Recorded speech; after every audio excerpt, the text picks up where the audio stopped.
j'aimerais vous inviter à la prière.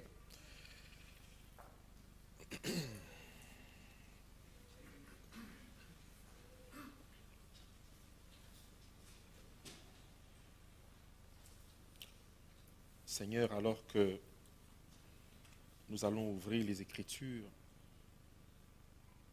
je te prie de nous remplir de toi, de nous énergiser, de capter notre attention,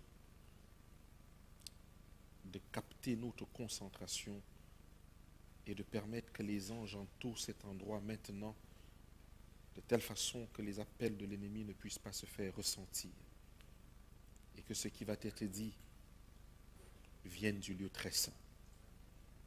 Notre Père, merci de tes grâces, merci de ta miséricorde, merci pour le message et pour l'œuvre. Lave-nous encore par le sang de l'agneau et donne à ce que cette parole puisse descendre jusqu'au fond du cœur pour reprendre tout ce que l'ennemi nous a volé. Nous t'avons prié dans le nom de Jésus-Christ. Amen. Cette présentation est importante pour moi parce que c'est grâce à ce que je vais dire aujourd'hui que vous m'avez connu personnellement. Si vous connaissez mon nom, c'est grâce à ce que je vais dire aujourd'hui.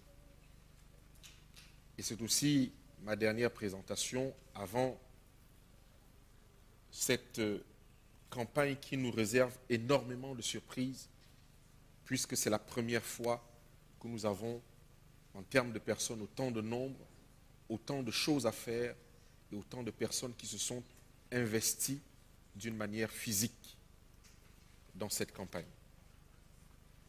Nous avons fait un parcours ensemble depuis quelque temps. C'est pour ça que vous voyez le baptême du Saint-Esprit, suite 4. Ça veut dire que nous avons déjà fait 3 parties. Et dans ces parties-là que nous avons faites, il était question de voir à quoi consistait le baptême du Saint-Esprit. Et nous avons commencé par voir le baptême du Saint-Esprit par excellence, qui n'est pas celui de la Pentecôte, qui est celui que Jésus-Christ de Nazareth, notre bien-aimé frère, Jésus-Christ homme qui se trouve dans le lieu très saint actuellement, a vécu. Et cela nous a servi d'exemple. Et nous avons vu comment cela s'est manifesté. Alors aujourd'hui, nous allons voir maintenant la deuxième partie. Que s'est-il passé dans la vie des apôtres? Quelles ont été les manifestations qui ont amené la descente de l'Esprit Saint sur les disciples, sur les apôtres? Parce que c'est notre histoire. Et cela devrait nous amener à chercher en profondeur la grâce de Dieu, la promesse de Dieu.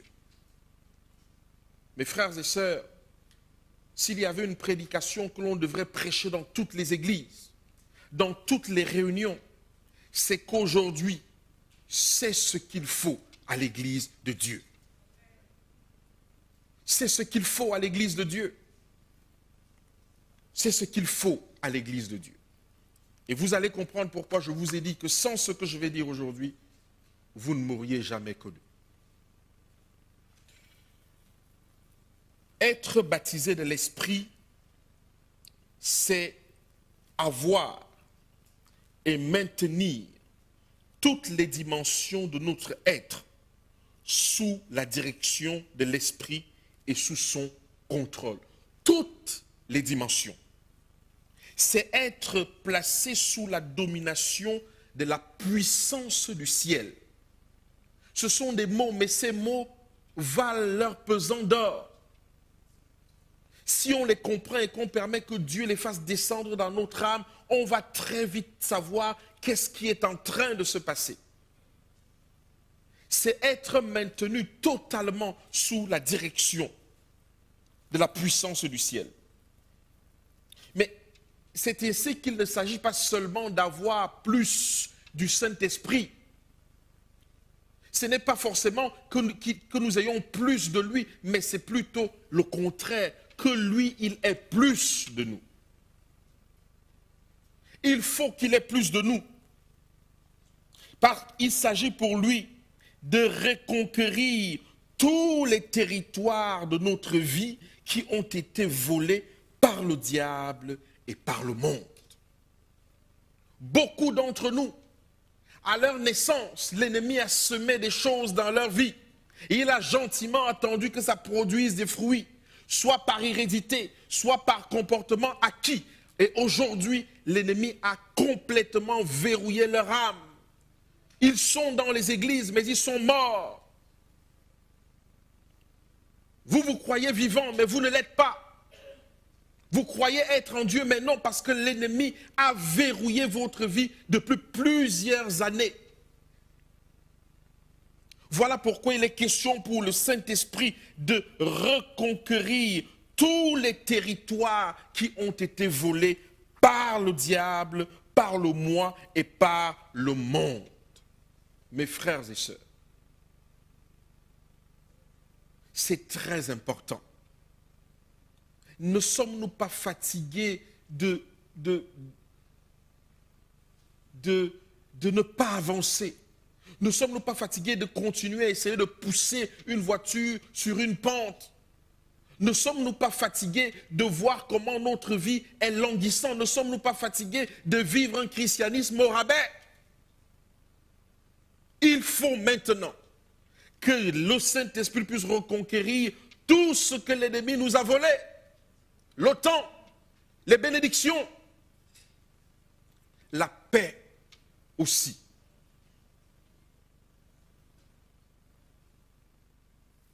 C'est donner une nouvelle forme et un nouveau fond à toutes nos activités. Une nouvelle forme et un nouveau fond à toutes nos activités.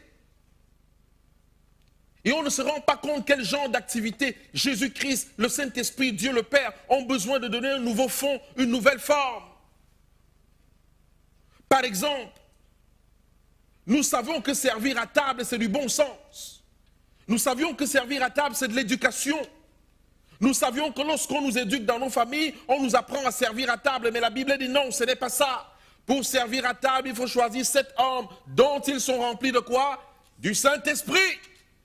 Aucune activité spirituelle ne peut être coordonnée sans que l'ennemi n'ait reconquis les territoires volés. Et c'est pour ça donc que nous pouvons conclure.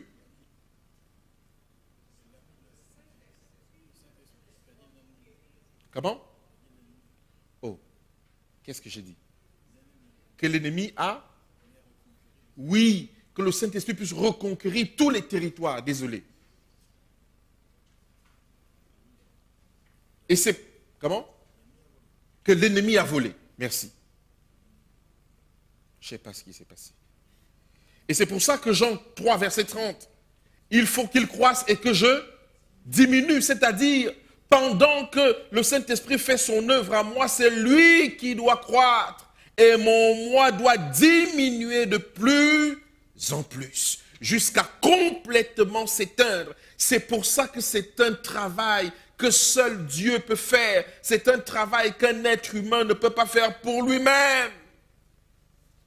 Il faut avoir visité un certain nombre de vérités. Et nous allons le voir tout à l'heure à la fin de la présentation, comment nos contemporains qui servaient Dieu, qui faisaient de grandes choses, qui sont reconnus aujourd'hui dans le monde protestant et chrétien en général, mais qui n'avaient pas de Saint-Esprit. Il faut qu'il croisse et que je diminue. Lisons ce que la servante du Seigneur nous dit ici. La promesse du Saint-Esprit n'est pas appréciée à sa juste valeur. Elle ne se réalise pas comme cela serait possible. C'est l'absence de l'Esprit qui affaiblit le ministère comment? Évangélique. Voilà ce qui va se passer, Espérance 2019.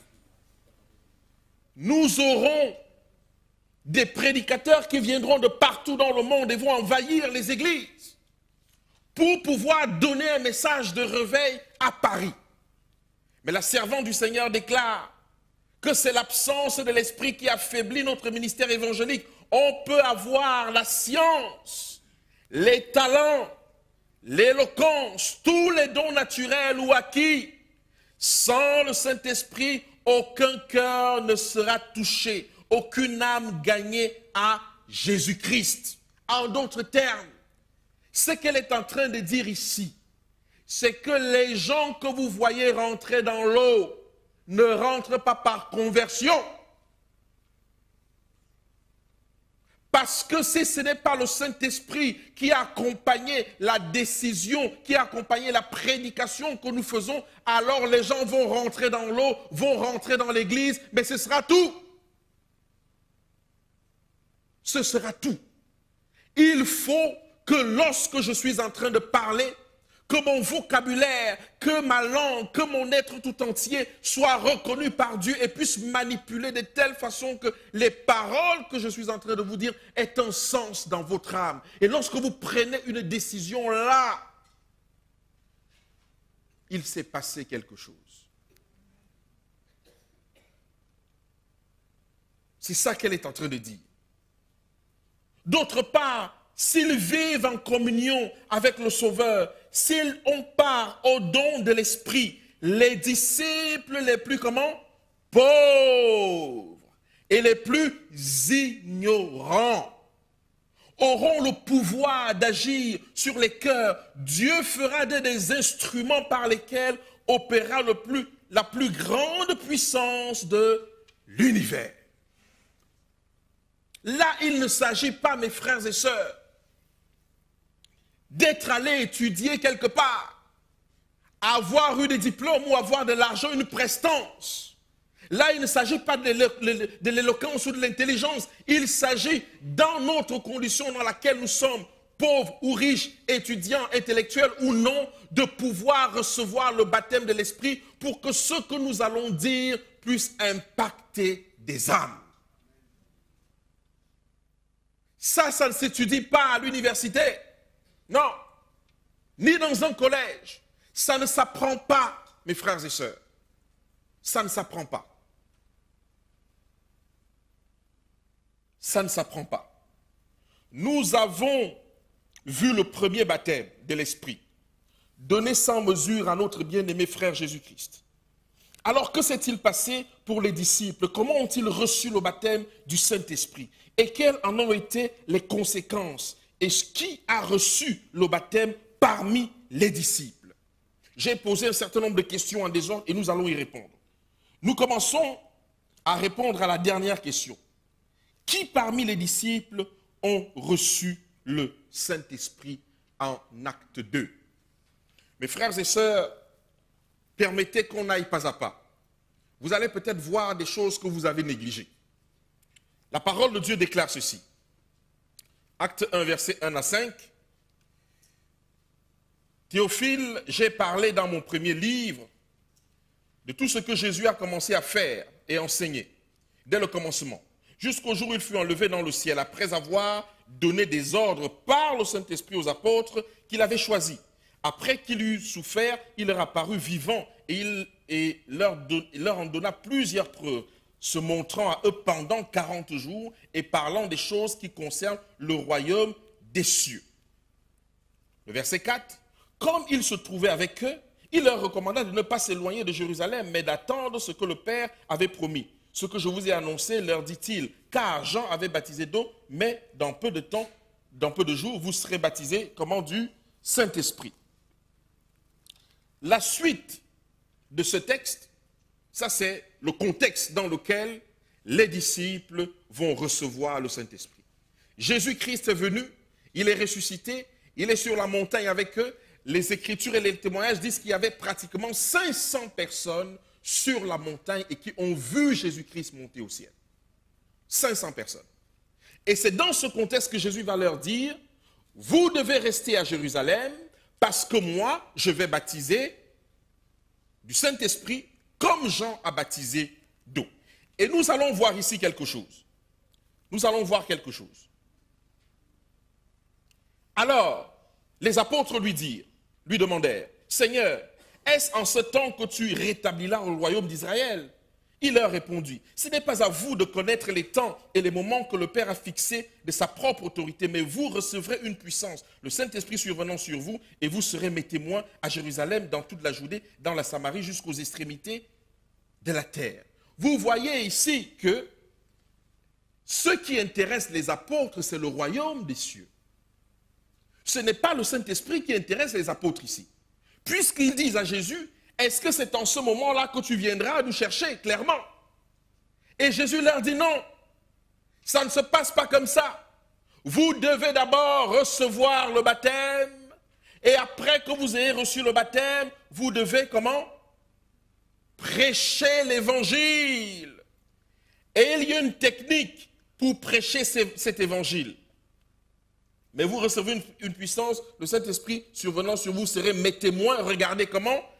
À Jérusalem, dans toute la Judée, dans la Samarie et jusqu'aux extrémités de la terre. Il y a une progression quand on va recevoir le baptême de l'Esprit, une progression dans la manifestation du témoignage de Jésus-Christ. Il y a une progression et c'est aussi ainsi que le Saint-Esprit manipule dans la réputation de cet individu qui a reçu le baptême de l'Esprit. D'abord à Jérusalem. La question c'est, où est Jérusalem pour vous et pour moi? Ensuite la Judée. La question est, où est votre Judée? N'est-ce pas? Ensuite la Samarie, nous savons que la Samarie était ennemie d'Israël. N'est-ce pas? Où est votre Samarie? Et ensuite, où? Jusqu'aux extrémités de la terre. Et c'est ainsi qu'on retrace l'histoire d'un homme rempli de l'Esprit. C'est ainsi qu'on peut lire sa base. Il ne sort de nulle part et se met à faire des choses. Non, on le connaît quelque part. On a vu qui il est. Et c'est ce qu'on disait de Jésus. N'est-ce pas le fils du charpentier? On connaissait sa base. Il n'a pas commencé à aller prêcher dans le Sanhédrin, dans le temple. Non, on le connaissait à l'endroit où ses parents charnels étaient. C'est très important parce que ça va résoudre beaucoup d'autres problèmes demain. Mes frères et sœurs, après avoir dit cela, il fut enlevé pendant qu'ils regardaient, une nuée le déroba à leurs yeux. Comme ils avaient le regard fixé vers le ciel, pendant qu'il s'en alla, voici deux hommes vêtus de blanc leur apparurent et dirent, hommes galiléens, pourquoi vous arrêtez-vous à regarder au ciel? Ce Jésus qui a été enlevé au ciel du milieu de vous reviendra de la même manière que vous l'avez vu allant au ciel. Et c'est ainsi donc après cet événement, le Seigneur ayant donné des ordres par le Saint-Esprit, de ne pas bouger de Jérusalem, recevoir d'abord la promesse et de repartir maintenant. C'est donc ainsi que les disciples vont repartir dans la chambre haute. Et le texte biblique dit ceci, Acte 1, versets 12 à 15, il est écrit, « Alors ils retournèrent à Jérusalem, dans la montagne appelée des Oliviers, qui est près de Jérusalem, à la distance d'un chemin de sabbat. Quand ils furent arrivés, ils montèrent dans la chambre haute où ils se tenaient d'ordinaire. » C'est ici que commence l'histoire de la chambre haute. Ils sont donc revenus de la chambre haute. Je vous ai dit que la première question était, qui a reçu le Saint-Esprit parmi les disciples? Voici la réponse. Et j'aimerais que nous soyons attentifs, parce que ça va débloquer une certaine compréhension des Écritures après. Voici ce que la Bible déclare. Ceux qui étaient dans la chambre haute, n'est-ce pas? D'ordinaire, c'était Pierre, Jean, Jacques, André, Philippe, Thomas, Barthélemy, Matthieu, Jacques, fils d'Alphée, Simon le Zélote et Jude, fils de Jacques. Tous d'un commun accord persévéraient dans la prière. Ça, c'est le premier groupe. Maintenant, remarquez ceci. Le texte biblique nous met quelque chose de très important. Le texte biblique dit, avec les femmes, n'est-ce pas? Virgule. Donc, le texte biblique est en train de nous dire, dans ce groupe-là, il y avait des femmes. Remarquez qu'on ne cite pas leur nom. Remarquez qu'on ne cite pas leur nom. Remarquez qu'on ne donne pas leur nombre. Remarquez, mes frères et sœurs, le texte biblique ne cite pas leur nom, ne donne pas le même nom. Le texte biblique nous dit ceci. Et Marie, mère de Jésus, avec les frères de Jésus. En d'autres termes, nous devons considérer deux choses. La première, il y avait beaucoup de femmes dans la chambre haute. La première. Il est même possible, et c'est mon point de vue personnel, qu'il y avait beaucoup plus de femmes dans la chambre haute que d'hommes. Je vais essayer de vous le démontrer après. Mais le texte biblique veut nous montrer quelque chose pour tous les adorateurs de Marie, que parmi les femmes qui ont reçu le Saint-Esprit dans la chambre haute, il y avait qui? La mère de Jésus. Ce qui veut dire que lorsqu'on parle de Acte 2, dans le fait qu'il parlait en langue, on est en train de dire que la mère de Jésus a fait comment? Elle a parlé en langue et elle a prophétisé. Et elle a reçu comment? Le Saint-Esprit, elle aussi, parce qu'elle en avait besoin. Oui, mes frères et sœurs. Oui, elle en avait besoin. J'ai beaucoup de choses à dire, mais il faut que j'aille vite. Pourquoi je vous dis qu'il y avait beaucoup de femmes? Parce que depuis la nuit des temps, il a été démontré que pendant que les hommes sont la vitrine de la spiritualité, mais celles qui soutiennent l'œuvre de Christ, celles qui ont le cœur de Dieu lui-même, ce sont les femmes. Et depuis que je suis dans l'Alliance éternelle et que nous faisons ces campagnes d'évangélisation, s'il y a 10 personnes qui donnent, il y a au moins 7 femmes dedans.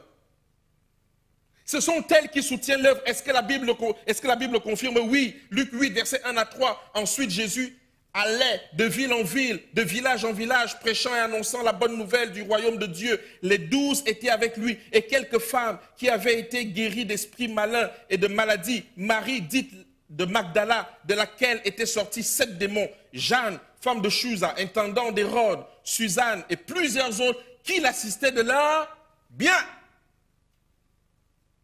Vous n'allez jamais voir un texte pareil dans la Bible pour les hommes.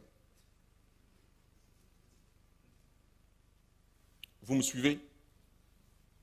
Ce sont les femmes qui ont soutenu l'œuvre. En d'autres termes, l'argent que Judas gardait venait de qui?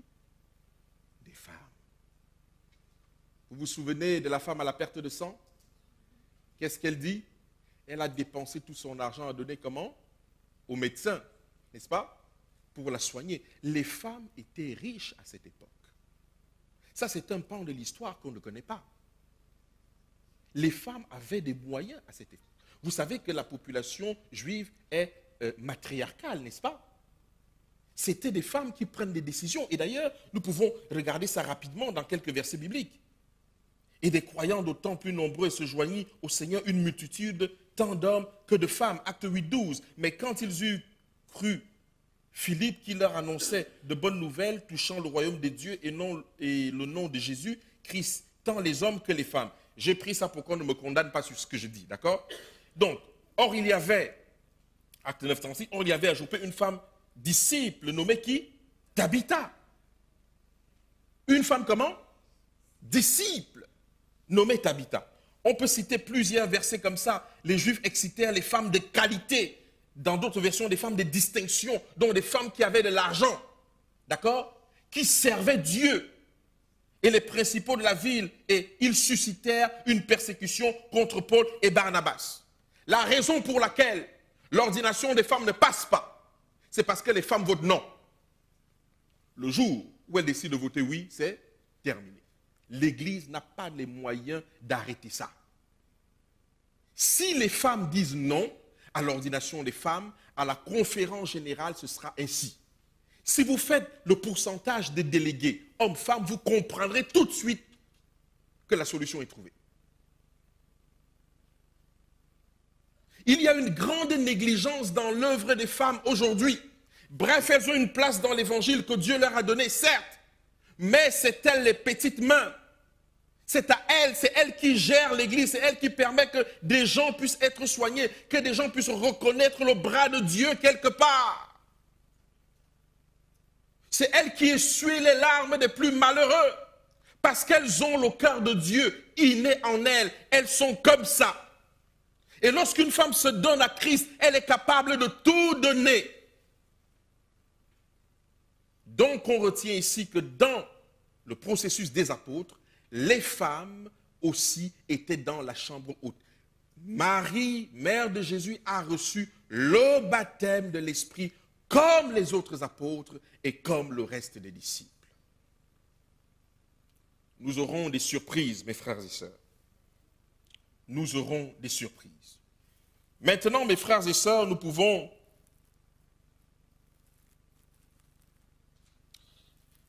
lorsque Jésus dit aux disciples que ce n'est pas à vous de fixer les temps parce qu'ils ne cherchent pas le Saint-Esprit, il y a des gens qui veulent le retour de Christ sans avoir prêché. Or, Jésus-Christ ne peut pas venir si la prédication n'est pas complète. Mais tout le monde veut le retour de Christ. Mon frère, ma soeur, si tu veux le retour de Christ, veux-tu être sauvé tout seul ou toute seule? Il y a un travail à faire et Jésus dit non. D'abord le baptême pour vous permettre de travailler et ensuite vous prêchez. Et lorsque vous aurez fini de faire ces différentes étapes de la prédication, alors je viendrai chercher ce qui m'appartient. Allons rapidement parce que le temps va passer très vite. Allons rapidement.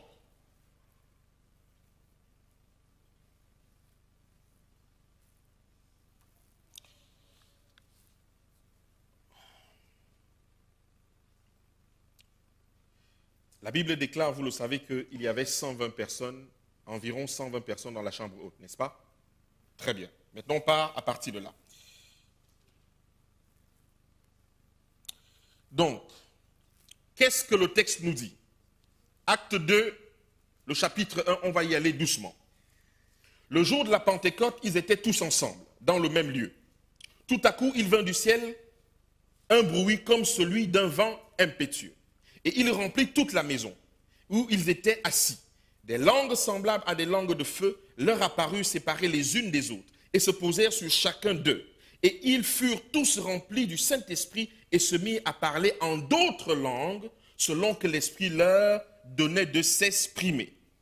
Examinons cette partie du texte. Alors il est dit qu'ils étaient tous comment? Ensemble. Donc ils ont respecté l'ordre que Jésus-Christ leur a donné de rester comment? À Jérusalem et dans la chambre haute. La deuxième chose, c'est que la parole de Dieu nous déclare qu'il vint un bruit où? Lisons ensemble. Il vint un bruit où? Du ciel, comme un vent impétueux.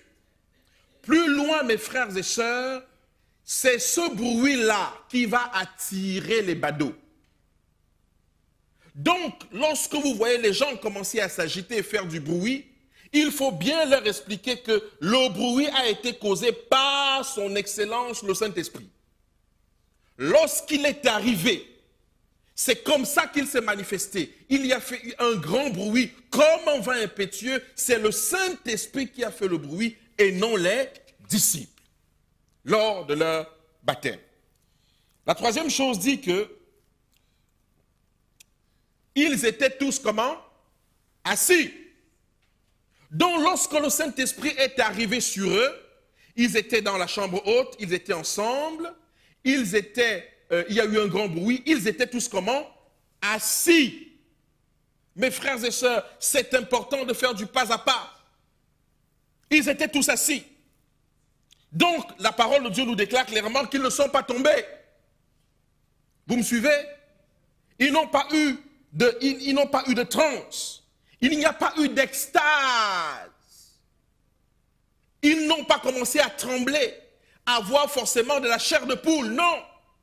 Ils étaient assis. Pas de tremblement, pas d'extase et pas de transe. Ça, c'est une chose que nous devons voir. On dit que les langues de feu leur apparurent séparées les unes des autres. En d'autres termes, est-ce que vous voyez ce que c'est qu'une langue de feu? Prenez une bûchette d'allumettes, n'est-ce pas? Allumez-la. Ce que vous voyez là, c'est une langue de feu. Vous me suivez? C'est ça une langue de feu en miniature. On nous dit que chaque se posait sur chacun. Qu'est-ce que le texte dit clairement? Chacun d'eux, les unes, séparées les unes des autres. C'est ce qui explique le fait que chacun parlait une langue différente et que tous ne parlaient pas la même langue. Vous me suivez? Séparés. Parce que l'objectif était autre chose, dont les 120, les environs des 120 ne pouvaient pas dire la même chose et ne pouvaient pas parler la même langue. Ils étaient séparés des unes des autres. Est-ce que ça va jusque-là? Très bien. Donc, et qu'est-ce qu'on nous dit après? Ils sont remplis de l'esprit et parlent en d'autres langues selon que l'esprit leur donnait de s'exprimer. Maintenant, mes frères et sœurs, si vous avez compris ceci, je voudrais maintenant vous présenter la première fonction du parler en langue. Ce n'est pas le parler en langue qu'on voit aujourd'hui, je fais juste une ébauche et on passe dessus. La première fonction du parler en langue consiste à parler la langue de quelqu'un d'autre sans qu'on ait été apprendre cette langue. Je parle ta langue et tu sais que je ne connais pas ta langue, mais tu m'entends dans ta langue. Je parle ta langue sans avoir étudié ta langue. Ça, c'est la première fonction du parler en langue. D'accord? Et comment je justifie cette première fonction du parler en langue? Le texte biblique s'exprime là-dessus. Or, il y avait à Jérusalem les Juifs, des Juifs, hommes pieux de toutes les nations qui sont sous le ciel. En d'autres termes, toute la planète Terre était à Jérusalem ce jour-là. Il ne manquait aucune langue qui se trouvait sous le soleil ce jour-là à Jérusalem. D'accord? Au bruit qui eut lieu, la multitude accourut et fut confondue parce que chacun les entendait parler dans sa propre langue. Ils étaient tous dans l'étonnement et surpris et ils se disaient les uns les autres, voici ces gens qui parlent, ne sont-ils pas galiléens? Et comment les entendons-nous? Dans notre propre langue, à chacun dans sa langue comment? Maternelle. Donc il s'agit bien de cela. La première fonction du parler en langue, c'est de parler ta langue sans que je ne sois allé à l'école, sans que je l'ai étudiée, ta langue maternelle. On cite les langues et au niveau des Arabes, on nous dit au verset 11, Crétois et Arabes, comment les entendons-nous parler dans nos langues des merveilles de Dieu? Parce qu'à cette époque-là, on ne parlait de la Bible, de la Torah que dans une langue spécifique. C'était comme au temps de l'église romaine où on ne lisait la messe qu'en latin. Et c'est la première fois qu'ils vont entendre la parole de Dieu dans d'autres langues. Et c'est pour ça qu'ils sont étonnés, parce que ça ne s'était jamais vu à ce moment-là. Et c'est ainsi, mes frères et sœurs, que je veux justifier rapidement, la première fonction du parler en langue. Voilà ce qui s'est passé à la Pentecôte. Je fais court, ce n'est pas le sujet principal.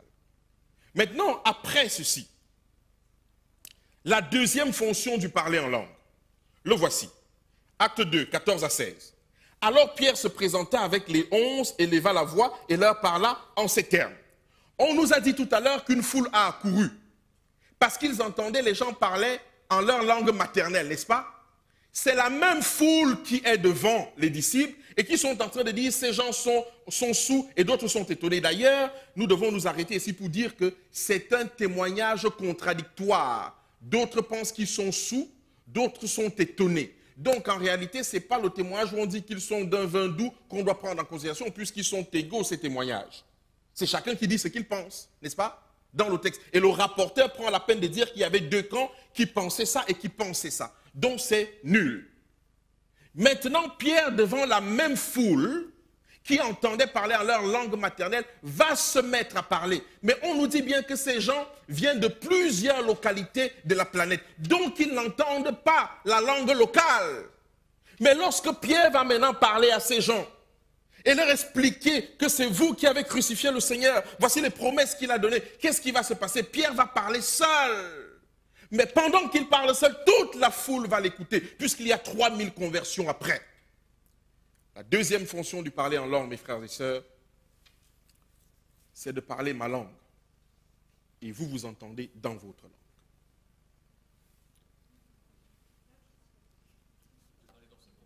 Je parle dans ma propre langue, et vous, vous m'entendez dans votre propre langue. Puisque Pierre allait, comment il allait faire pour s'adresser à ces gens? Il allait faire comment? Je ne pouvais pas faire autrement. Puisque les 120 disciples dans la chambre haute parlaient plusieurs langues. Et ça fait qu'ils couvraient toutes les langues de la terre. Vous comprenez? Mais maintenant, c'est Pierre qui va avancer tout seul. Et va se mettre à parler aux disciples, aux gens qui étaient là, qui ont accouru. Mais ce sont les mêmes qui ont entendu les disciples, les 120 parler.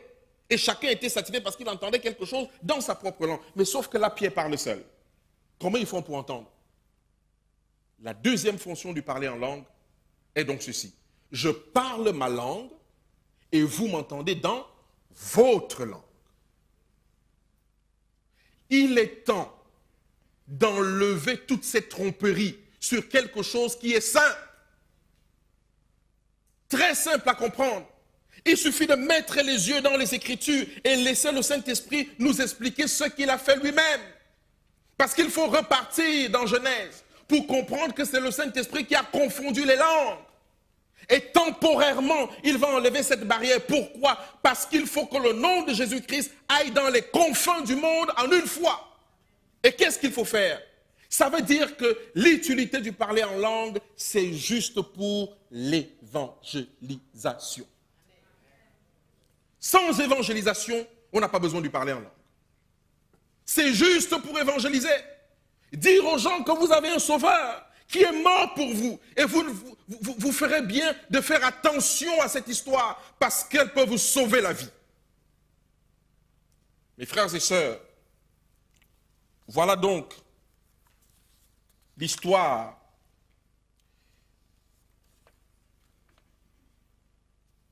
du parler en langue avec les disciples. Maintenant, est-ce que le parler en langue est un signe distinctif de la réception du baptême de l'Esprit? Non, ce n'est pas un signe distinctif parce que Jésus ne l'a pas eu, par exemple. Et beaucoup d'apôtres même ne l'ont pas eu. Paul ne l'a pas eu. D'ailleurs, regardons ce que le texte dit. 1 Corinthiens 12. Il y a diversité de dons, mais le même esprit, diversité de ministères, mais le même Seigneur, diversité d'opérations, mais le même Dieu qui opère tous, tout en tous. Or, à chacun, la manifestation de l'esprit est donnée pour l'utilité comment? Commune. En effet, à l'un est donné une parole, ainsi de suite, ainsi de suite, ainsi de suite. Maintenant, vous comprenez donc qu'à l'un est donné une parole d'eux, à l'autre est donné une parole d'eux. Et c'est pour ça que dans le parler en langue initiale, ils entendaient dans leur langue, parce qu'à l'un était donné une langue, à l'autre était donné une autre, parmi les 120, à l'un était donné une autre. Et ça pouvait couvrir tout ce qui était là. Vous comprenez? Ce n'était pas une personne qui se mettait, il part du français, il commence à parler l'anglais, il parle l'anglais, il commence à parler l'arabe. Non. C'est pour ça qu'ils étaient séparés les langues des unes des autres. Donc le Saint-Esprit a pris la part de donner à chaque personne une langue parce qu'il y avait quelqu'un qui était là qui devait entendre cela. Donc, maintenant on peut répondre à cette question. 1 Corinthiens 12, 30. Dieu établit dans l'Église premièrement des apôtres, secondement des prophètes, troisièmement des docteurs, ensuite ceux qui ont le don de miracles, puis ceux qui ont le don de guérir, de secourir, de gouverner, de parler diverses langues. Voici la question. Tous sont-ils apôtres? Non. Tous sont-ils prophètes? Non. Tous sont-ils docteurs? Non. Tous ont-ils le don de miracles? Non. Tous ont-ils le don de guérison? Non. Tous parlent-ils en langue? Non. Tous interprètent-ils? Non. Donc, le parler en langue n'est pas un signe distinctif des hommes et des femmes qui ont reçu le baptême de l'Esprit. Maintenant, qu'en est-il?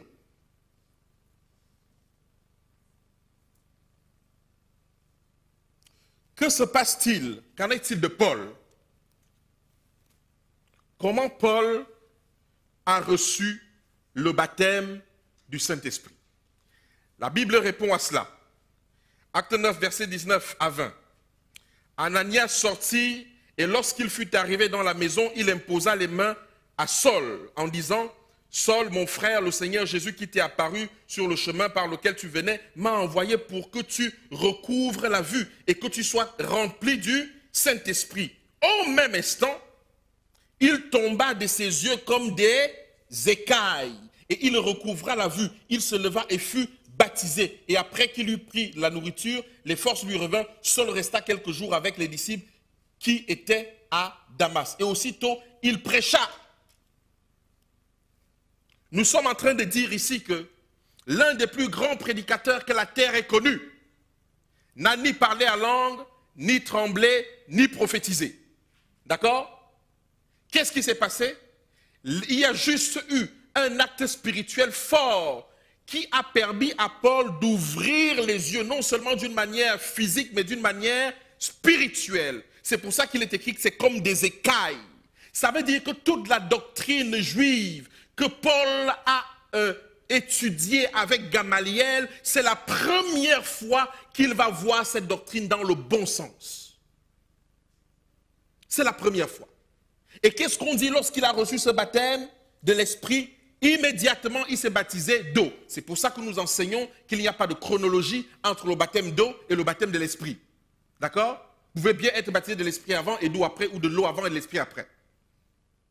Voilà ce qui est arrivé à l'un des plus grands prédicateurs que le monde n'ait connu. Il se leva et fut baptisé.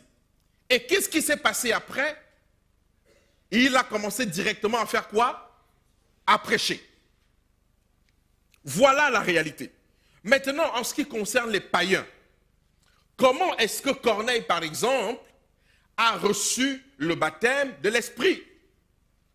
Il faut qu'on regarde ça aussi. Quand Pierre prononçait encore ces paroles, le Saint-Esprit est descendu sur tous ceux qui étaient... Merci Guy. Pour tous ceux qui écoutaient la parole. Tous les fidèles circoncis qui étaient venus avec Pierre furent étonnés de ce que le don du Saint-Esprit était aussi répandu sur les païens. Mes frères, faites attention, parce que Dieu est en train de travailler à sa manière. Car ils entendaient parler en langue et glorifier Dieu. Alors Pierre dit, peut-on refuser du baptême, de l'eau du baptême à ceux qui ont reçu le Saint-Esprit, aussi bien que nous? Et dans d'autres textes, il dit, comme à la première fois, c'est-à-dire, il compare le baptême de l'Esprit de Corneille et de sa famille avec le leur dans la chambre haute. Vous comprenez? Il compare ce même baptême. Il dit que ce baptême, c'est identique. Et il dit, comment on peut refuser de l'eau du baptême à ces gens? Il ordonnera qu'ils fussent baptisés au nom de Jésus, sur quoi ils prièrent de rester quelques jours. Donc, pourquoi les autres qui accompagnaient Pierre vont dire qu'ils sont baptisés? Parce qu'ils entendent qu'il parle comment? En langue, et ils glorifient Dieu. Pendant que Paul, lui, il reçoit le baptême de Saint-Esprit, il se baptise, il commence à prêcher, Corneille et sa famille vont se mettre à parler en langue et à glorifier Dieu. Il y a différentes manifestations, mes frères et sœurs, dans le baptême de l'Esprit. Il y a différentes manifestations. Alors,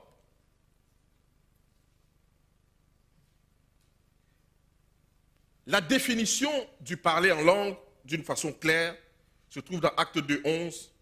Crétois et Arabes, comment les entendons-nous parler dans nos langues des merveilles de Dieu?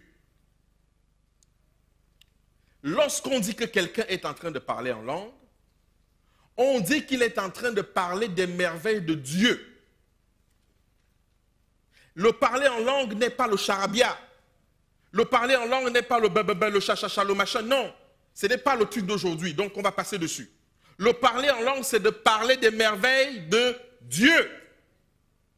Et quand on parle des merveilles de Dieu, on parle des merveilles de Dieu forcément à quelqu'un d'autre. À quelqu'un d'autre, mes frères et sœurs. Voilà pourquoi il faut savoir comment ça s'est passé. Et ainsi en tirer des conséquences. Si on récapitule donc rapidement, et on va refaire cette récapitulation dans quelques instants, on peut dire que lorsqu'on est baptisé du Saint-Esprit, on peut parler en langue, n'est-ce pas? On peut prophétiser, on glorifie Dieu, On peut prêcher, on peut pleurer, parce que Jésus l'a fait. Quand il a fait sa prière pour recevoir le Saint-Esprit, dans Luc 3, 21, il a pleuré, n'est-ce pas? On peut également tomber, mais sur ses genoux. Toutes les personnes qui tombent en arrière, oh là là, il y a quelque chose qui se passe là. Toutes les personnes qui tombent en arrière sous forme de baptême. Quand je suis rempli de l'Esprit et que le Seigneur ouvre mon âme à des choses, la première chose que je vais certainement faire, c'est de plier les genoux. De plier les genoux. Et quand je plie les genoux, je suis en signe d'adoration. Mais lorsque je tombe en arrière, mes frères et sœurs, le chrétien que vous et moi nous sommes tombe en arrière une seule fois dans sa vie. C'est quand quelqu'un lui dit, je te baptise au nom du Père et du Fils et du... Alors il tombe en arrière, baptême. Et on le relève. Toute personne qui tombe en arrière hors de cette formule vient de sceller alliance avec les démons. Je n'ai pas le temps de parler de ça, mes frères. Je suis désolé.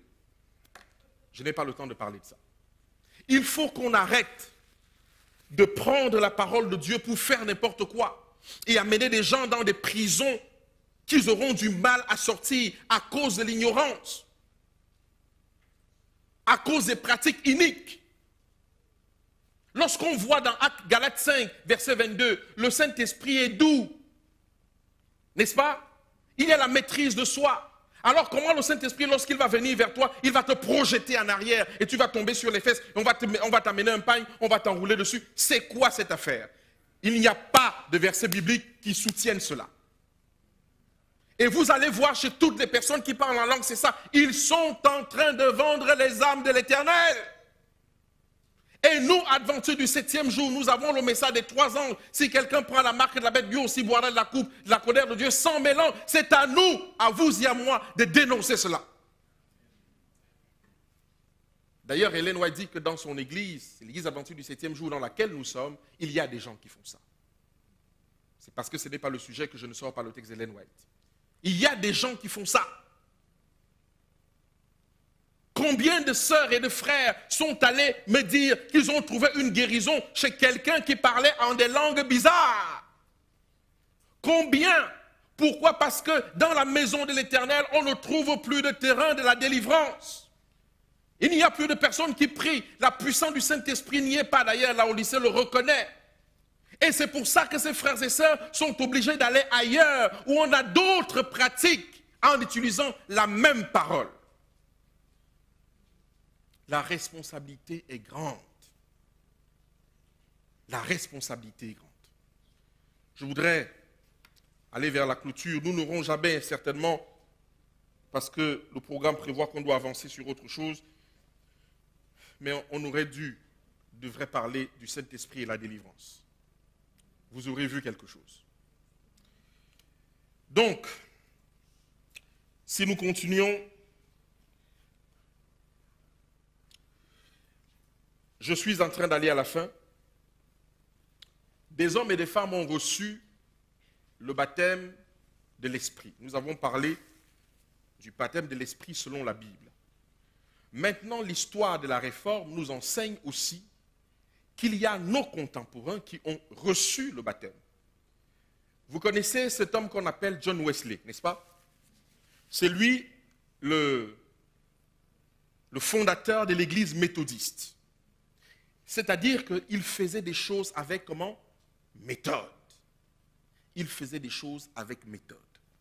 D'ailleurs, notre bien-aimée sœur était à la base comment? Méthodiste. Et vous savez qu'elle s'est rebaptisée quand elle est devenue adventiste du 7e. Je vous ai montré le texte dernièrement, n'est-ce pas? Très bien. Alors John Wesley va aux États-Unis pour essayer de convertir les Indiens. Et arrivé là-bas, il rencontre un pasteur. Et ce pasteur lui dit, est-ce que toi-même, tu es sauvé? Il dit, ouais, je suis sauvé. Le pasteur lui dit, est-ce que l'Esprit est venu te dire que tu es enfant de Dieu?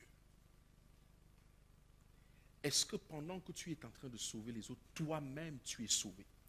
Ça a fait une forte impression dans le cœur de John Wesley, et d'autant plus que tout ce qu'il est allé faire aux États-Unis n'a pas réussi.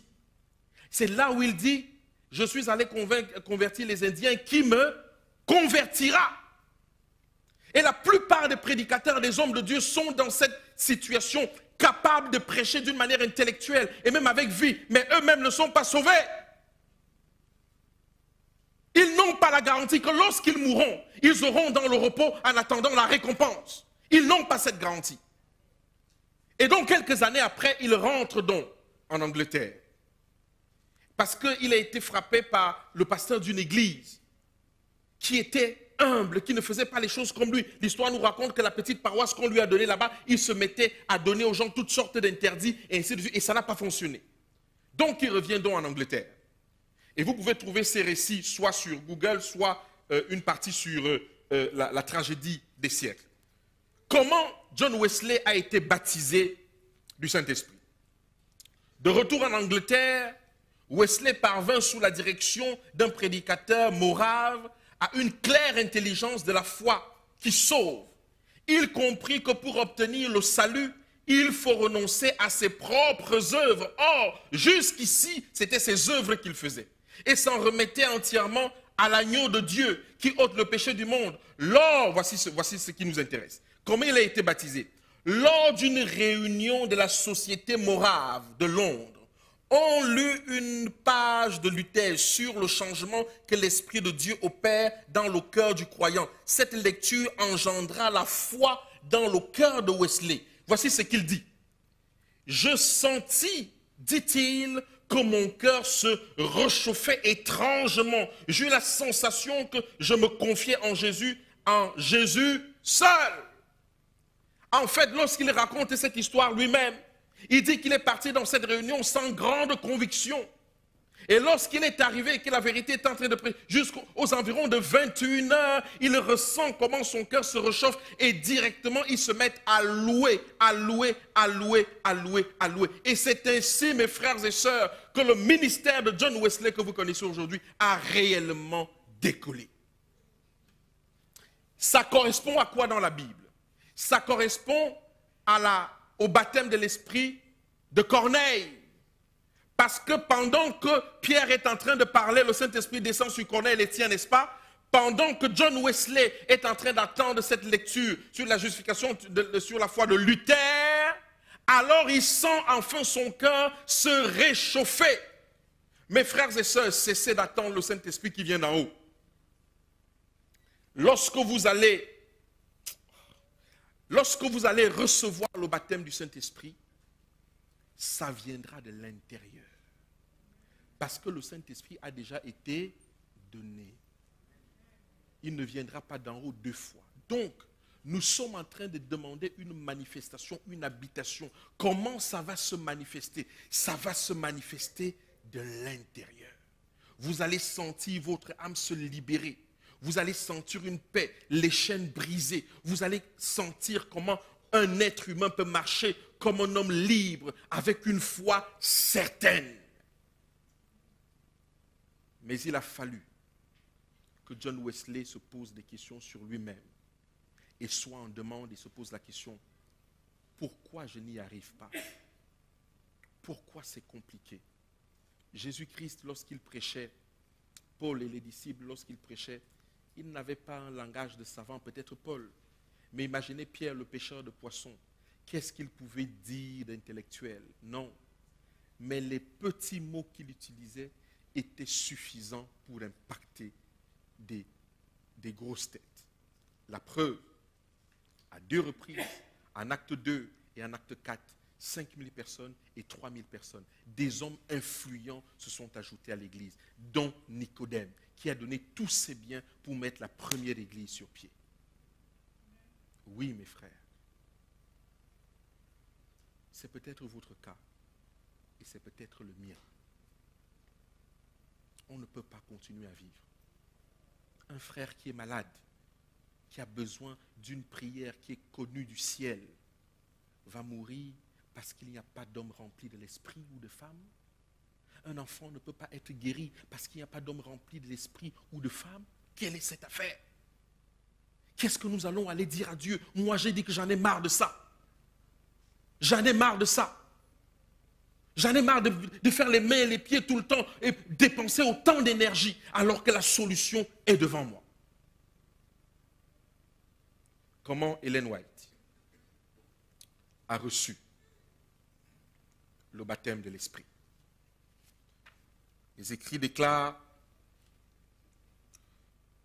je me suis converti à l'âge de 11 ans. L'année suivante, j'étais baptisé et je me joignais à l'église méthodiste. À 13 ans, j'assistais à la seconde série de conférences de William Miller à Portland. Je me rendis compte que j'étais loin d'être prête à rencontrer mon Sauveur. Aussitôt, lorsque les pécheurs furent invités à s'avancer pour la prière, je fus l'une des premières à me joindre à eux, car j'étais convaincu qu'une grande œuvre devait se faire en moi avant de pouvoir être digne d'aller au ciel. Mon âme avait soif de salut, mais j'ignorais comment l'obtenir. Je suivis régulièrement les réunions de Portland sur le retour du Christ et je fus pleinement convaincu que ce retour allait se produire. J'avais faim et soif d'un salut complet et je voulais vivre selon la volonté de Dieu. Je luttais nuit et jour pour ce trésor inestimable, impossible à acquérir avec toutes les richesses de la terre. Alors que je m'inclinais devant Dieu pour obtenir cette bénédiction, le devoir de me rendre dans une réunion de prière et d'y prendre une part active s'imposa à moi. Jusque-là, je n'avais pas prié en public et je redoutais cela dans la crainte de m'embrouiller. Mais chaque fois que je me présentais devant le Seigneur pour la prière secrète, ce devoir m'obsédait au point que je cessais de prier. Je tombais dans la mélancolie. Et finalement, dans un profond désespoir, elle aussi est en recherche de quelque chose. Quelque chose ne va pas dans sa vie. C'est lourd, ça n'avance pas. Il faut beaucoup d'efforts pour ça. Elle aussi, dans la même situation que Wesley. Je restais dans cet état d'esprit pendant 3 semaines, sans qu'un seul rayon de lumière ne vînt dissiper les ténèbres qui s'amoncelaient autour de moi. J'eus alors 2 songes qui me donnèrent une faible lueur d'espoir. Je m'en ouvris à ma chère mère, qui m'assura que je n'étais pas perdu, parce qu'elle a eu des songes où elle était perdue. Et elle me conseilla d'aller voir le frère Stockman. Celui-ci donnait à ce moment une série de réunions pour les adventistes de Portland. Il m'inspirait une grande confiance et c'était un dévoué serviteur de Dieu. Ses paroles me furent beaucoup de bien et me rendirent l'espoir. Je revins à la maison et je priais le Seigneur, lui promettant de faire et d'endurer tout ce qu'il exigeait de moi, pourvu que le sourire de Jésus réjouisse mon cœur. Le même devoir me fut rappelé par le frère Stockman. Voilà Ellen White qui est en demande. Elle voit que ça ne va pas, il y a quelque chose qui cloche dans sa vie et elle n'est plus bien. Elle ne prie même plus. Et elle voit que quelque chose est bloqué dans son âme. Et elle va voir ce pasteur, ce frère. Donc, après la visite de ce frère, elle dit que ses paroles lui donnaient beaucoup d'énergie. Le soir de ce même jour où elle a vu ce frère, il y avait une réunion de prière à laquelle j'assistais et lorsque les personnes présentes s'agenouillaient, je fis aussi, mais toute tremblante. Après que quelques-uns eurent prié, j'élevai la voix pour la prière. Avant de m'être rendu compte, les promesses de Dieu me paraissaient être autant de perles précieuses qu'il suffisait de demander pour les recevoir. Pendant ma prière, je fus déchargé du lourd fardeau que j'avais porté si longtemps. Et la bénédiction divine descendue sur moi comme une rosée rafraîchissante. Regardez ce qui va se passer. Je louais le Seigneur pour ce que je ressentais. Mais il me fallait davantage et je désirais recevoir toute la plénitude de Dieu. L'amour ineffable de Jésus inondait mon âme, vague après vague, de la grâce et d'en haut déferlait sur moi et mon corps se raidit. Tout me paraissait éclipsé par Jésus et sa gloire et je perdis conscience de ce qui se passait autour de moi. Elle perdit conscience. Lorsque le Saint-Esprit a fondu sur elle, elle dit qu'elle était en demande. Pour la première fois, elle va voir que quand elle contemple la parole de Dieu, il n'y a qu'autant de perles là-dedans. Le Saint-Esprit a fondu sur elle. Et elle a commencé à louer Dieu. Dans d'autres textes, elle explique que ce soir-là, elle n'a même pas pu rentrer chez elle parce que la puissance était telle qu'elle ne pouvait pas se lever. Elle ne pouvait pas se lever. La puissance était telle qu'elle ne pouvait pas se lever. Cette puissance n'est pas venue d'en haut, elle a été énergisée de l'intérieur. Les chaînes ont été brisées de l'intérieur. Et enfin, elle pouvait voir la gloire de Dieu et tout ce qui était autour d'elle a été éclipsé simplement parce qu'à ce moment-là, le Saint-Esprit a donné une réponse à la fin de son âme. Mes frères et sœurs, le texte continue à dire que je louais le Seigneur pour ce que je ressentais, mais il fallait davantage. Je désirais recevoir toute la plénitude de Dieu. L'amour ineffable de Jésus inondait mon âme, vague après vague de grâce d'en haut, déferlait sur moi. Et mon corps se raidit. Tout me paraissait éclipsé par Jésus et sa gloire, et je perdis conscience de ce qui se passait autour de moi. Je restais dans cet état pendant longtemps. Et lorsque je revins à moi, tout me parut changé.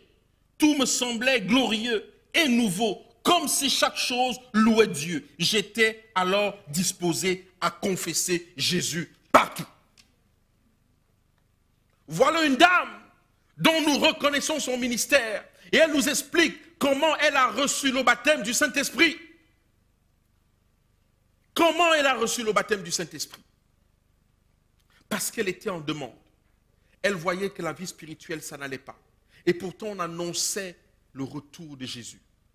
Elle n'arrivait plus à lire, elle n'arrivait plus à prier. Elle était coincée dans son environnement. Et la plupart d'entre vous, la plupart d'entre nous sont dans cet état, même après avoir donné plein de dîmes. Ça ne va pas.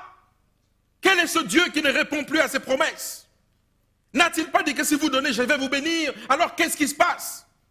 Pourquoi sommes-nous si malades, si atrophiés? Que s'est-il passé?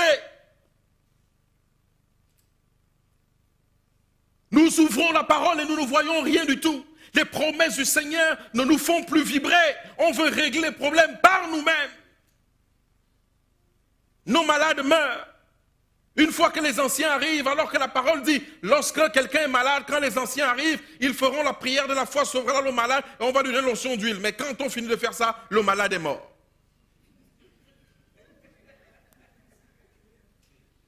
Nous n'avons jamais vu ça dans la Bible, où les hommes de Dieu vont faire quelque chose et il y a un résultat contraire.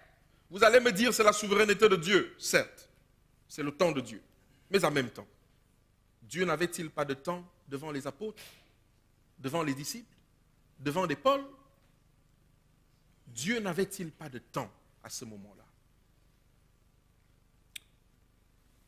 Je vais finir. Que peut-il se passer?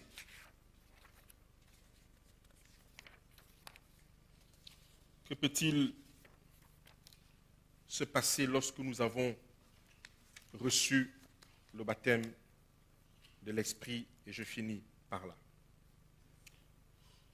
Lorsque quelqu'un a reçu le baptême de l'Esprit, la visitation de l'Esprit, la première chose que l'Esprit donne, c'est la paix. Vous ressentez réellement dans votre fort intérieur que vous n'êtes plus condamné, bien que coupable. Vous pouvez marcher librement, en sécurité, vous n'avez pas peur de l'obscurité, parce que vous savez que vous avez une carapace qui vous protège. Lorsqu'on est rempli de l'Esprit et qu'on a reçu le baptême de l'Esprit, nous avons un désir intense de louer Dieu.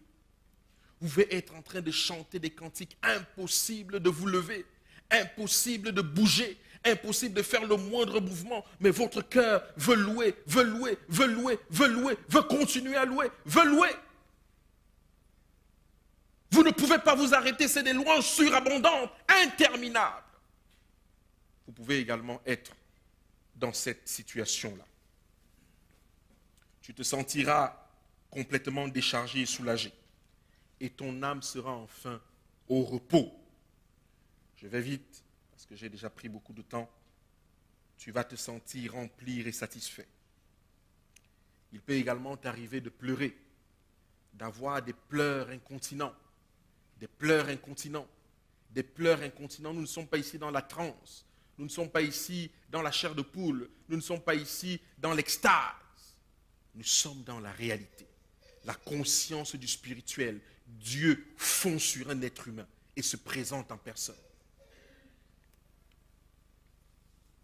Tu peux avoir des tremblements aussi. Et réjouissance en même temps. Tu peux avoir des tremblements et des réjouissances en même temps. Le physique peut tomber. Pourquoi le physique peut tomber?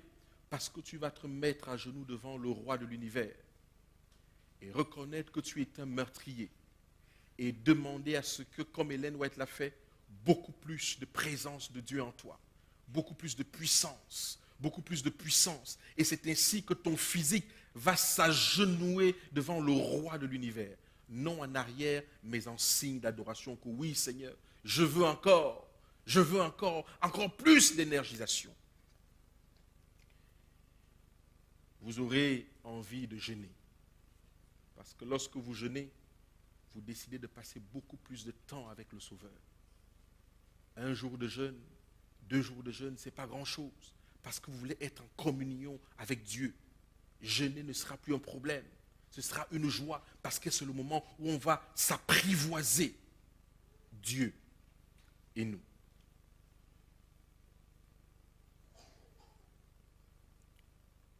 Nous aurons envie de jeûner parce que nous serons convaincus que la divinité soutient les organes.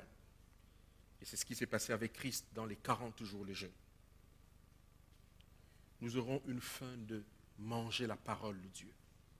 Une faim et soif de manger la parole de Dieu. Vous aurez votre Bible partout parce que vous voudrez intervenir. Dès que vous aurez un petit moment, vous allez voir le manuel, quelqu'un l'a dit, le manuel de vie du ciel.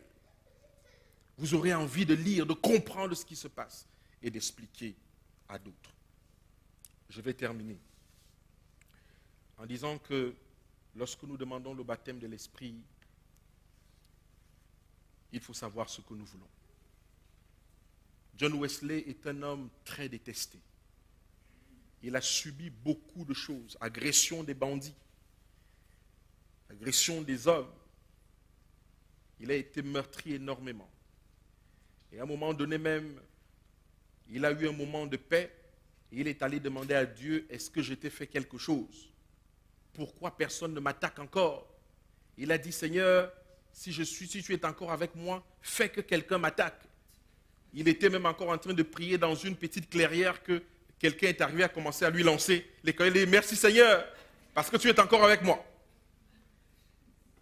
Je voudrais vous dire, c'est peut-être amusant, que le contrat avec le baptême de l'Esprit, c'est que nous avons accepté de mourir. Ça veut dire que nous pouvons mourir à tout moment quand on est baptisé de l'Esprit. Parce que l'homme baptisé de l'Esprit est un problème pour le charnel. Vous serez détesté dans vos familles, pas aimé dans votre église, dans votre environnement de travail peut-être, mais les gens ressentiront une oppression en vous voyant, parce que vous n'êtes plus comme eux. Vous dégagez quelque chose qui les dépasse. Et lorsque le Christ a dégagé ceci, il a été crucifié. Oui, mes frères et sœurs, c'est le contrat avec Dieu. Il va soutenir nos organes jusqu'à ce que la mission soit terminée. Mais à tout moment, nous pouvons être livrés dans la fournaise ardente. Et c'est Dieu seul qui décide de qui ressort et de qui reste. Je vous ai dit que si vous me connaissez aujourd'hui, c'est grâce à ceci.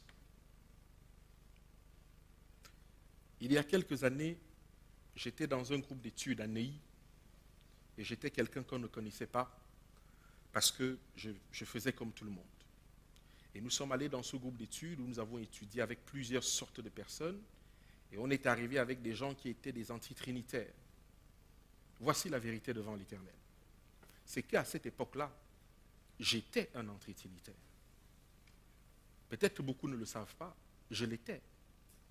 Mais je l'étais encore dans ce groupe d'études parce qu'on nous avait apporté des documents, des écrits de nos pionniers, l'œil du manuel et plein de choses qui étaient des écrits souvent authentiques et qui ont prouvé que les pionniers n'étaient pas d'accord avec la Trinité. Mais sauf qu'ils n'ont pas tenu compte des 40 000 citations uniquement que l'esprit de prophétie déclare, ne serait-ce que sur la personne du Saint-Esprit, 40 000 citations. Et donc, à un moment donné, on s'est tellement pris la tête. Et c'est là où je suis tombé sur un pasteur qui est bien aimé, mais qui vit aussi un cheminement spécifique. Je suis tombé sur lui par vidéo, Julius Brown.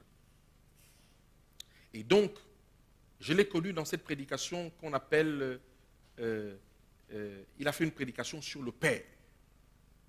Qui est le Père? Je l'ai encore chez moi. Et cette prédication a tellement fait effet sur mon âme. Et en étudiant avec ce qu'il enseignait, on a examiné plein de choses. C'est ainsi que je tombe dans le message de 88. Et donc, continuons dans ces études avec les mêmes personnes. J'étais affligé dans mon âme. Et je lisais le texte, il disait, celui qui pêche contre le Saint-Esprit, il ne lui sera plus pardonné ni dans cette terre, ni dans l'autre vie. J'ai dit, non Seigneur, ce n'est pas possible. Alors avec Frédéric Michel, on en a parlé, on s'appelait la nuit, on priait. Et j'ai décidé personnellement d'aller à la rencontre de Dieu seul pour savoir quelle est cette affaire. Ma demande était, Seigneur, je ne veux pas pécher contre toi. Et je veux avoir une preuve de cela. La raison pour laquelle je ne suis pas antitrinitaire et que j'ai été réorienté, c'est celle-là. Et donc j'ai fait cette veillée de prière seul. J'habitais à Nanterre. Je ne connaissais pas encore mon épouse. Et donc la nuit est passée. J'ai chanté, j'ai prié, j'ai alterné demande et prière comme il était conseillé de le faire. J'ai prié, j'ai lu des versets bibliques, j'ai lu les promesses de Dieu jusqu'à 5 heures du matin, même pas la moindre chair de poule. Je n'ai même pas tremblé un tout petit peu. Et je me suis dit, mais Seigneur, et pourtant, d'après ce qu'on sait, tu te manifestes, tu réagis. 6 heures du matin, rien. 7 heures du matin. J'ai fait la clôture et je suis parti. 3 jours après, j'ai commencé à manger les Écritures comme il n'était pas permis. Je commençais à 3 heures, 4 heures du matin avec mon compagnon de service Frédéric Michel. On arrivait à 7 heures. J'étais incapable d'aller au travail parce qu'il fallait que je continue à découvrir ce qui était dans la parole. J'allais au travail, j'étais avec Frédéric Michel au téléphone, on ouvrait la Bible, même pendant que j'étais sur mon bureau. Vous comprenez que j'ai perdu ce travail.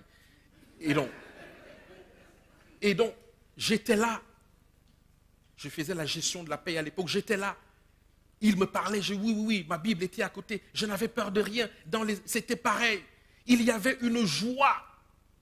Et c'est ainsi que quand on commence à poser des questions dans notre église, à Neuilly-sur-Seine, ça commence à devenir des problèmes.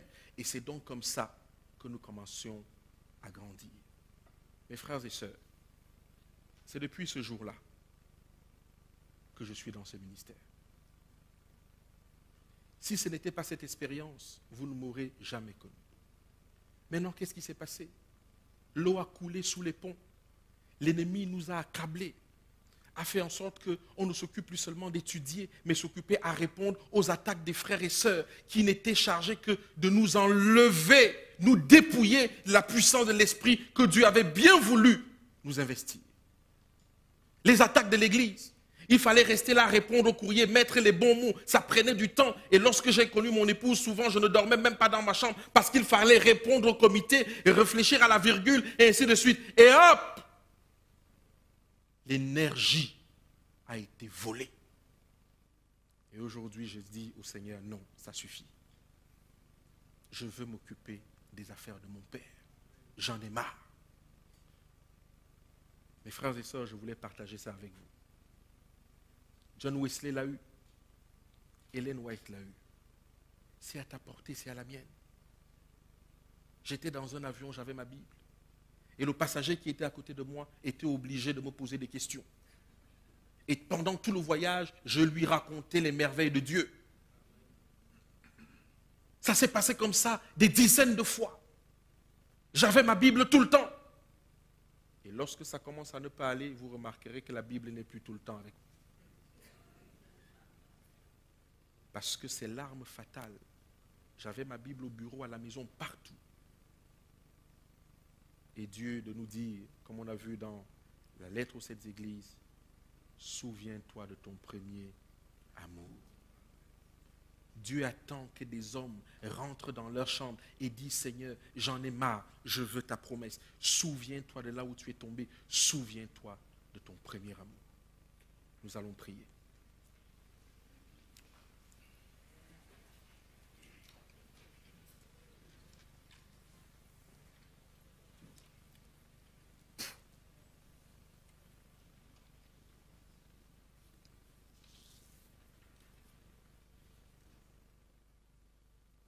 Père éternel,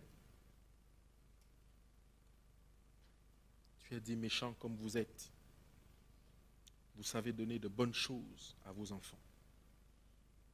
À combien plus forte raison votre Père qui est dans les cieux donnera-t-il son esprit à ceux qui le lui demandent? Seigneur, nous avons marre de porter des fardeaux lourds. Nous en avons marre de traîner les péchés de nos aïeux et de subir les oppressions de l'ennemi. Alors que tu as dit dans ta parole que nous avons le pouvoir de ramener toute pensée captive à l'obéissance de Jésus-Christ. Nous ne voulons plus être piétinés. Nous ne voulons plus accepter les échecs de la vie alors que tu es le Dieu de justice. Nous ne voulons plus accepter les échecs du nom de Jésus-Christ alors que tu es le Dieu Tout-Puissant. Père, ma vie est devant toi comme un livre. Je te prie, Seigneur, de ne pas te souvenir de nos péchés et de nos fautes et de nous relever maintenant pour éclairer, pour être le sel de la terre et pour que des hommes et des femmes puissent encore voir qu'il y a un Dieu qui est dans le ciel. Entends les cœurs de chacun d'entre nous. Toi qui as la capacité de lire l'intérieur, de lire les choses qui sont passées. Toi qui as la capacité de nettoyer, d'effacer par le sang de l'agneau. Toi qui as la capacité de réécrire l'histoire, de nous donner un nouveau fond et une nouvelle forme.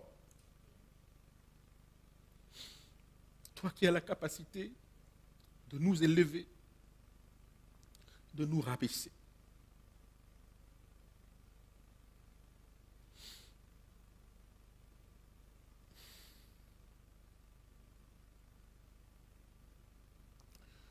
Toi qui as la capacité de nous donner le vouloir et le faire,